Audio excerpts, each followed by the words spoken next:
Bueno, aquí tanto Gabriela como Verónica creo que acompañaron a Juan en la construcción de esta muestra desde el principio y hoy nos acercarán un poco más a la obra de Juan con una mirada muy personal, creo, ¿no? Una mirada distinta a la que podemos llegar a tener cada uno de nosotros. Buenas tardes a todos. Para mí es un gusto estar hoy acompañándolo a Juan y a Verónica para develarles, o al menos vamos a intentar develarles lo que es esta crónica de una metamorfosis. Porque hablar del cambio es importante hacerlo explícito.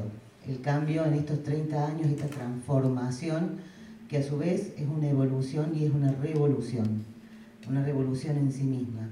A mí me emociona mucho porque cuando Juan hizo sus primeras muestras, yo era estudiante, y decíamos, wow, ¿qué hace esta persona que se ha recibido así, con muy poquita diferencia de nosotros, ¿no? Y bueno, con esto le doy la bienvenida a Juan y me encantaría que nos contara un poco cómo fueron sus comienzos. Y vamos a volver el tiempo atrás, un poquito a los 17 años, Juan, ¿te parece? Bien, bueno, antes de empezar con mis 17 años, gracias a todos por estar. Para mí es especial hoy y esta muestra aquí en la Sala Farina y estos 30 años. El tiempo atrás. Empezar con mis 17 años en un viaje que hice a Uruguay, más precisamente a Casa Pueblo, del artista Carlos Páez Vilaros. Y cuando entro ahí, a ese museo, a esa casa taller, sentí una sensación y dije, esto quiero. No sabía qué, pero esto quiero, no sabía qué. Y ahí sentí cosas muy fuertes que todavía las siento, y a las cuales sigo siendo fiel a ellas, ¿no? Y más allá de la muestra, de la obra en sí de Páez Vilaros, sentí que esto de el artista multidisciplinar, el arte como forma de vida y la casa taller como espacio en transformación permanente y abierta al público.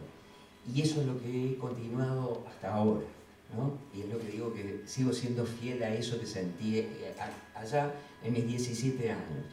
Cuando regreso a la Argentina, vuelvo a Córdoba, ahí decido entrar a la escuela, a la Figueroa Alcorta, que bueno, cuento una anécdota muy cortita, porque no los quiero cansar, porque hay mucho material para ver, y ahí me acuerdo que estaba muy extraño, mis viejos no sabían qué estaba haciendo, yo iba, venía, dibujaba, no sabía, y tomaron un examen que como el lugar era muy chiquito allá en la Ituzaingó, era una casa muy pequeña la escuela, no como ahora, tomaban un grupo de personas, éramos muy pocos porque no había espacio. Después de que me tomaron el examen, voy a los 2 días, veo la lista, me habían aceptado, qué maravilloso, y vuelvo a casa y todos me miraron como diciendo qué raro que estás. Y tuve que decir, bueno, me inscribí en la escuela, la semana que viene empiezo, y nadie dijo nada. A la semana mi viejo me dijo, ¿qué es esto de la escuela de arte? Y ahí empezó todo. Creo que sentí una cosa cuando entré a la escuela de esto es lo mío, sin saber qué me iba a pasar o los recorridos que iba a hacer, pero sabía que por ahí iba, ¿no? Pero acá veo que estabas pasando un video de Casa Pueblo, la actual, ¿no? Que es mucho más grande que la vi cuando yo tenía 17 años. Este año, hace un par de meses, Carlos Páez Vilaros falleció, y también están mis maestros, y eso quiero decir, más allá del paso por la institución, por la escuela, que he estado más de la mitad de mi vida, ¿no? hay dos personas, hay dos profesores de los cuales yo quiero hablar particular. Uno es Carlos Paiteado, quien fue mi profesor de escultura y dibujo en los últimos años, y otro es María Esther Brizuela, profesora de pedagogía. Son dos referentes míos y que esos fueron más allá de la enseñanza que me dieron o desde la técnica, sino como seres humanos. Y los que me enseñaron, como él, que no hace falta palabras, pones la obra, ahí está la obra dice todo, no hace falta palabras, no hace falta fundamentaciones, la obra habla por sí sola. Y bueno, más allá de eso... Antes de que te emociones, más, dos cosas. Una cosa que yo me enteré hace relativamente poco, lo sabía, pero está como Juan lo cuenta ahora, esta experiencia en la casa del artista uruguayo.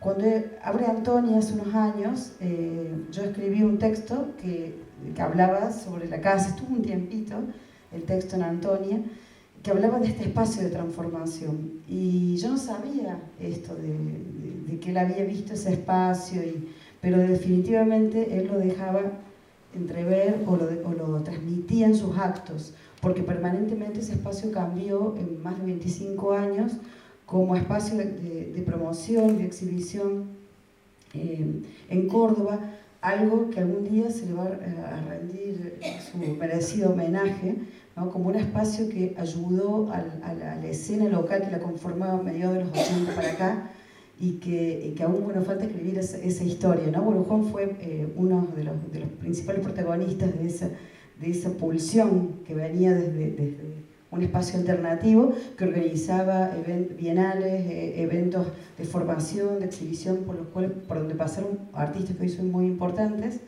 de Córdoba, y que eso quizá no es tan visible hoy, pero todo eso está en ese espacio, está cargado de esa historia, para decirlo de alguna manera. El espacio fue mutando, después fue una galería de arte, después volvió a ser un espacio diferente, de manera más íntima, pero de nuevo hacia afuera, de otra manera. Lo que es hoy Antonia, lo pueden visitar. Digo, hago esta relación, que voy rápidamente al futuro del pasado, y antes de seguir, quería que contaras un poco cómo como está puesto como un punto de partida, porque cuando uno hace una exposición tiene que elegir, sobre todo cuando se trata de una antología como este caso, había que elegir un punto de partida, aunque quizás no fuera necesariamente lo primero de ese gran romance con el dibujo que tiene Juan. Estaba bueno, la tesis y luego el Factus, que es el primer segmento de esta exposición, y quería bueno, que contaras un poco sobre esa obra o sobre esa experiencia. Bueno, mira, a ver, esa primera, los que han ido a la sala, sí, la muestra esta de mis 30 años y de dibujo, fue a partir de esa primera muestra que hice en el 84. Esa primera muestra que hice en el 84, que fue en la Galería Sidam, en el pasaje Causo, donde hoy vivo y tengo mi casa taller. Es muy importante para mí y muy movilizadora. Esas obras después en mi taller, bueno, llovió, bueno, entró agua, se mojaron y las vuelvo a exponer hoy con todo lo que le pasó a esas obras y esos papeles, ¿no? Y fue la que generó hacer esta muestra de dibujos acá en la Sala Farina, ¿no? El círculo se cerró. El círculo se cerró, sí. Por eso lo que yo vuelvo a decir, cuando cuando entré a la Casa Pueblo de Paz Vilaro, es esto que sentí y es lo que sigo haciendo en toda mi vida, ¿no? Y hay algo que quiero decirles, como primero fue la escuela, mis maestros, pero después, que recién Gabriela mostró algunas imágenes de Juan Carlos Di Stefano y Antonio Pujía, yo apenas recibido, me pasaron muchas cosas juntas. Y, por ejemplo, empecé a dar clases en una escuela de arte, directamente en el 86, con 25 años. Voy a hablarlo a Paiteado, me dice, manda una beca, anda la beca del fondo. Yo no tenía idea, no había la información que hay ahora. Yo estaba preparando en ese momento una escenografía, lo había conocido a Marcelo Gradasi, bailarín y coreógrafo, y él me invitó a hacer una escenografía de la cual dije, bueno, será la primera, bueno, yo me largo a hacerla. Pero entre medio que estaba haciendo esa escenografía, Peiteo me dice esto, bueno, armé toda la carpeta y la mando al Fondo Nacional. Esta escenografía, este espectáculo se iba a presentar en Europa y yo dije, yo tengo que viajar. Y decidí viajar a Europa en julio. Mis 25 años en el Palacio Fonseca de la Universidad de Salamanca, temblé mucho. Y después en el Tanztheater de Múnich, más under el lugar. Y cuando regreso, me había llegado un telegrama. Había ganado la beca del Fondo Nacional a nivel nacional. Bueno, eso había pasado tan solo 6 meses de haberme recibido.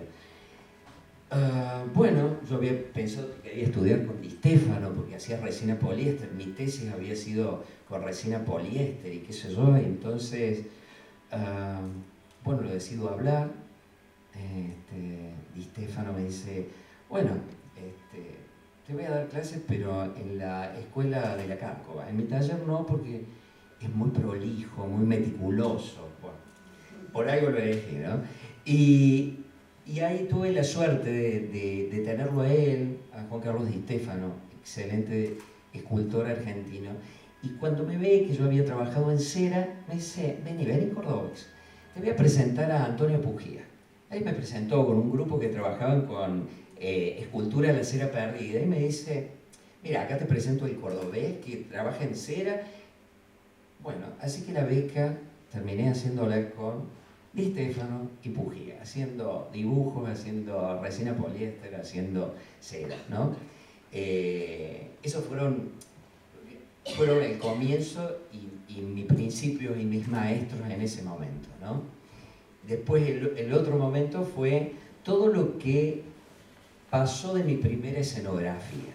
Y hay algo que hizo Gabriela, porque hay muy pocos registros, o los registros que se hacían antes eran muy, casi nada, eran muy malas las máquinas. De mi primera muestra, ¿no?, que hice... Juan me contó la historia y me costó muchísimo encontrar el material y buscando en internet y demás. Él hizo una página de Facebook homenaje a Marcelo Gradasi y había fotos de La vida a 4 manos y 100 pies. La vida a 4 manos y 100 pies. Y que fue ahí mi primera muestra donde trabajó el dibujo y la danza. Ese era el 86. Y acá pasa algo. Yo decidí hacer estudios de manos y pies, muy pequeñitos. Trabajamos con bailarina, los dibujos estaban tapados. Ahora lo veo y me parece tan simple, ¿no? Pero, ¿y qué pensaba con mi primera muestra? Que iba a vender los cuadros y eso me iban a servir para mi viaje a Europa, por supuesto. No fue así, tuve que pedir plata, ¿no? Y ahí para mí es importante porque es el vínculo mío como empieza la danza y la plástica o las performances que empiezan a incorporarse en mis muestras, ¿no? Es lo que pasó en el 86, antes de viajar. Que debe haber sido bastante impactante, o sea, los dibujos estaban tapados y estas bailarinas, sí, performers, digamos, con las manos llenas de color, destapando los dibujos. Nada, miren la gente, la expresión de la gente, o sea, yo veía la fotografía y trataba de buscar la expresión de las personas, pero bueno, el material es un material que tiene su tiempo, ¿no? Entonces me concentré en tratar de ver, bueno, qué impactante para empezar a hacer una muestra de ese tipo. Y que se reflejara un poco lo que hay aquí, ¿no? Hoy estamos acostumbrados a muchas performances y demás, ese momento, y ya más adelante lo vamos a ver con otros videos, Juan se apropiaba de los espacios y se sigue apropiando de los espacios y los hace públicos para todos. Hay una después de esta que justamente no tengo ningún registro, había hecho un video, no hice copia, viajé, llevé esa copia para mostrar, bueno, me robaron la valija, me robaron la copia, bueno, no está el video, no está esta cinta, ¿no? Pero en eso a mí me parece como importante, lo voy a contar sintéticamente. Había trabajado con la idea de personajes, con yesos, con ensamble. Acá veo a Marta Bersano, que ella fue a esa muestra en el 88. Apenas hacía muy poco que habíamos empezado con la democracia, ¿no? Y en la parte de atrás hice unos personajes, las caras, ¿no? Unos personajes con ropa y que estaban en las butacas. Los bailarines también se habían sentado en esas butacas y había una proyección de diapositivas con unos textos en off, ¿no? En italiano y en español, que eran sacados de libros de artes donde no estaban los nombres de los artistas, no estaban las fechas, entonces lo que se decía no tenía mucho sentido y las imágenes tampoco tenían nada de sentido. Y esa instalación y esa performance se llamó Traga Arte. Un poco es como jugar con las personas que a veces se meten en todo esto del arte y por ahí es como un barniz que tienen y en el fondo no sienten absolutamente nada. Fue como jugar con eso. Acá lo que pasó que entre los personajes que estaban, más los bailarines, ¿no? En las butacas, los espectadores se tuvieron que sentar entre medio.